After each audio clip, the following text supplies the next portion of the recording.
Study with NS में आप लोग का स्वागत है दोस्तों। आज चलिए देखते हैं पार्ट 8, क्वेश्चन नंबर 66। 2, 10 और 20 के लॉसो और मोसो का अनुपात है।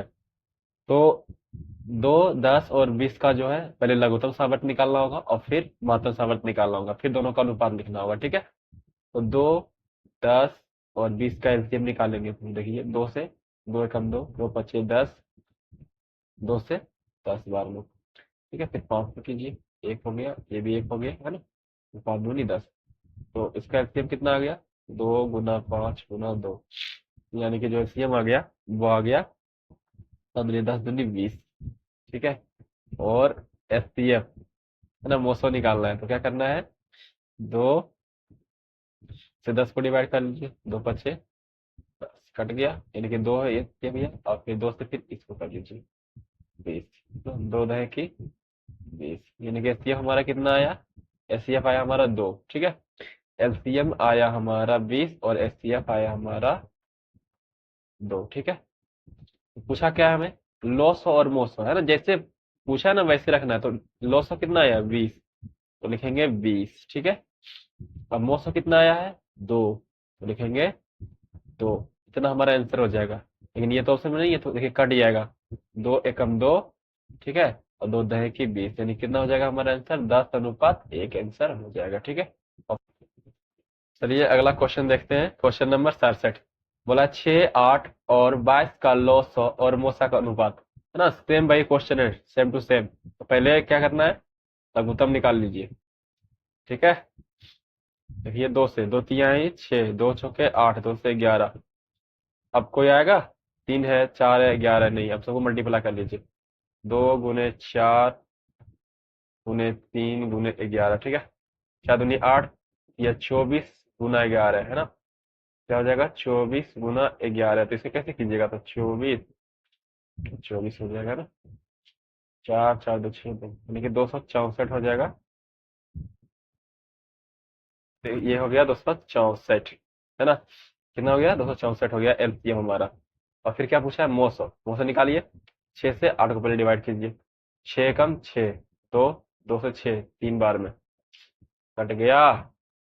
उसके बाद आया फिर 2, 2 से फिर कीजिए किसको? 22, 2 से हो गया 11 बार में, यानी एचसीएफ कितना आया हमारा? 2 आया। ठीक है, तो क्या पूछा है? लॉस और मोसो का अनुपात है ना। तो लॉसो पहले लिखेंगे, पहले किसको लिखेंगे? लॉसो। ठीक है, और फिर किसको लिखेंगे? मोसो को। तो मोसो कितना आया? 2। तो फिर कर लीजिए इसको, 2 एकम 2, और 2 से जाएगा 2 एकम 2, यानी कि 132:1 हो जाएगा। यही हमारा आंसर हो जाएगा। तो ऑप्शन नंबर ए हो जाएगा। ठीक है, चलिए देखते हैं अगला नंबर, क्वेश्चन नंबर 68।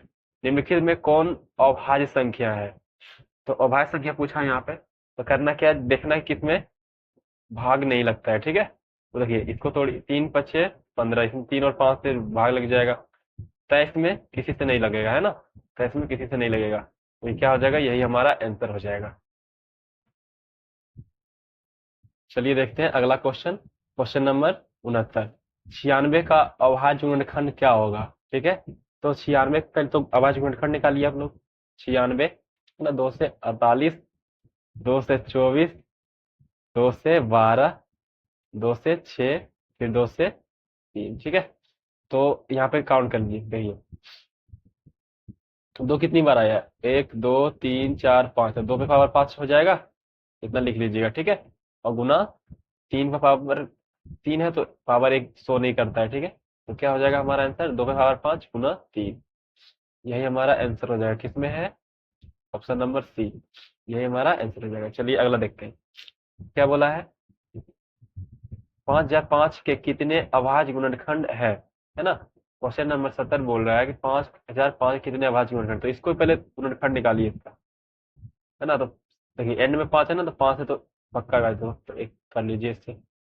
इस तरह हो गया। फिर क्या कीजिएगा? अब किससे लगेगा? तो देखिए यहाँ पे लगेगा 7 से करिए, 64 98 बचा कितना? 2, तो 7 21 है ना। फिर कीजिए 11 से, 11 एकम 11 और 11 33 है ना। क्या पूछा है? कितने अभाज्य गुणनखंड? तो कितने हैं? एक पहला ये, दूसरा ये, तीसरा ये, चौथा ये, कितने हैं?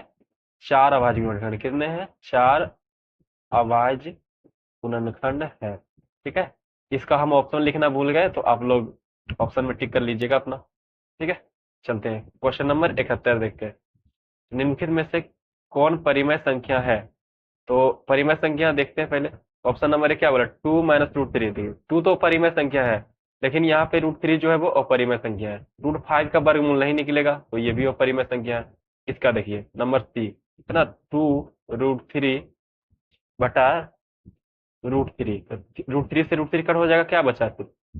2 बचा है ना, यानी यही हमारा आंसर हो जाएगा। ठीक है, क्वेश्चन नंबर आगे 72 है ना, 72 नंबर क्वेश्चन। सबसे छोटी भाज्य संख्या और छोटी अभाज्य संख्या का मौसो कितना होगा? ठीक है, क्या बोला? सबसे छोटी भाज्य संख्या है ना, सबसे छोटी भाज्य संख्या मतलब जो भाज्य हो, जो किसी से भाज्य होती है। देखो छोटी भाज्य संख्या क्या होगी? मान लीजिए 4 है ना, इससे तो 3 तो नहीं होता है ना, 3 अभाज्य संख्या है, 2 भी अभाज्य संख्या है, तो क्या हो जाएगा? 4 है ना। छोटी भाज्य संख्या क्या हो गया? 4। और छोटी अभाज्य संख्या क्या लीजिएगा? 1 ले लीजिए, तो 1 नहीं लेना, यहाँ पे 2 लीजिए। तो छोटी अभाज्य संख्या जो है वो 2 होती है। ठीक है, क्या होती है? 2 होती है। इसका मोसो निकालना है ना, मोसो क्या हो जाएगा? देखिए तो 2 से कर लिए डिवाइड, 2 दूनी 4 है ना, कट गया, कट गया तो क्या बचा यहाँ पे? 2 से, यही हमारा होता है क्या? मोसो यही होता है ना, तो ऑप्शन नंबर बी हमारा आंसर हो जाएगा। ठीक है, क्वेश्चन नंबर 73। यदि 65 तथा 117 का मोसो 65m - 117 के रूप में है तो m का मान ज्ञात कीजिए। है ना, क्या बोला है? 65 तथा 117 का मोसो इस रूप में है। ठीक है, तो हम लोग कुछ नहीं, पहले इसको मोसो निकाल लीजिए। तो 65 से क्या कर लीजिए? डिवाइड कर लीजिए 17 को। ठीक है, एक बार में डिवाइड होगा। ठीक है, तो 7 में से 5 गया, 2 बच्चा है। 11 में से 6 गया तो, ठीक है, फिर एक बार में वो चला जाएगा। 5 में से 2 हो जाएगा तो 3, 13, और फिर यहाँ पे 52 आ जाएगा। 13 चौका 52 कट गया, यानी कि हमारा जो एचसीएफ हुआ क्या हुआ? 13 हुआ है ना। एचसीएफ क्या हुआ? 13 हुआ। ठीक है, तो क्या बोला है? इतना का मोसो 65m - 17 के रूप में है तो m का मान बताइए। देखिए जो यहाँ पे हमारा आंसर आया, यानी कह सकते हैं 65m - 117 बराबर 13 हो जाएगा। है ना, क्योंकि इस रूप में है तो यहाँ के बराबर कर लिए हम लोग। ठीक है, चलिए देखते हैं। तो 65m रहने दीजिए, इसको 117 को इधर कर लीजिए, तो क्या हो जाएगा? 13 + 117, यानी इसको जब ऐड कीजिएगा तो कितना होगा? 7 और 3 10 का 0 बचा, एक एक एक, एक और एक 2 और एक 3। ठीक है, और यहाँ पे ऐसे हो जाएगा, तो 65m बराबर इतना हो गया, तो m बराबर क्या हो जाएगा? 130/65। 65 से 2 बार में ये चला जाएगा, है ना, तो m बराबर कितना है हमारा? 2। यही हमारा आंसर हो जाएगा, ऑप्शन नंबर बी में है। आगे चलिए देखते हैं क्वेश्चन नंबर 74। दो परिमेय संख्याओं के बीच अधिकतम कितनी परिमेय संख्याएं हो सकती है? देखिए दो परिमेय संख्या है ना, दो परिमेय संख्या के बीच कोई भी दो परिमेय संख्या, लगातार नहीं बोलिए ये, है ना, कोई भी दो परिमेय, मान लीजिए यहाँ पे हम 2 ले लिए परिमेय संख्या है ये, है ना, फिर 100 ले लिए। ठीक है, इसके बीच में बहुत सारी हो सकती है, ऐसा नहीं कि 2 के बाद 3 है, 4 है, 5, ऐसे ही काउंट कर लेंगे, नहीं। 3/2 ये भी परिमेय हो जाएगा, 3/4 ये भी परिमेय हो जाएगा, है ना। इस तरह से कर करके मतलब बहुत सारी संख्या हो जाएगी, अनंत हो जाएंगी, इतना कि काउंट नहीं कर पाएंगे आप लोग। ठीक है, तो क्या हो जाएगा? अनंत संख्या हो जाएंगी। ठीक है, चलिए आगे देखते हैं क्वेश्चन नंबर 75, जो कि लास्ट क्वेश्चन होने वाला है। निम्नलिखित में कौन सी अभाज्य संख्या है? तो अभाज्य संख्या क्या होती है? जिसमें किसी से भाग ना लगे। देखिए ये कितना है? 129। देखिए किसी में भी आता है क्या? 129 किसी में भी नहीं आएगा। देखिए 16 को भाग लीजिए, 4 चौक 16 होता है, 5 या 15 होता है। ठीक है, 11 या 33 होता है, यानी कि सबसे विभाज्य सभी, है ना, लेकिन इसका कुछ नहीं होता है। तो हाँ, यही हमारा आंसर हो जाएगा, ऑप्शन नंबर ए। चलिए आज का सेशन यहीं पे समाप्त करते हैं।